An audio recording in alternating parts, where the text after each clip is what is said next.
चंद रोज पहले मैं किसी सोच में डूबा हुआ था।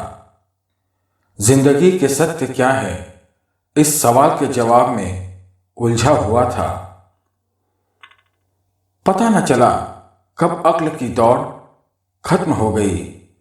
सोचते सोचते कब मेरी आंख लग गई। एक संत मेरे सपने में आए और मुझे जिंदगी का सार कह गए। किन सत्य की तलाश में लगा है इंसान, इस रहस्य की गुत्थी मेरे लिए सुलझा गए।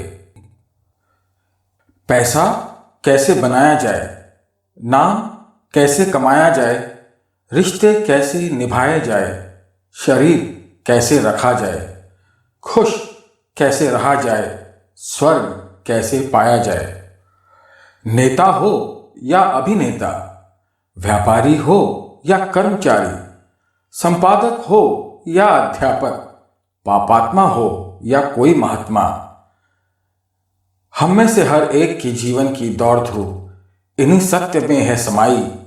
अगर मेरी बातें आपको पसंद आई तो लाइक, शेयर और सब्सक्राइब जरूर करना मेरे भाई।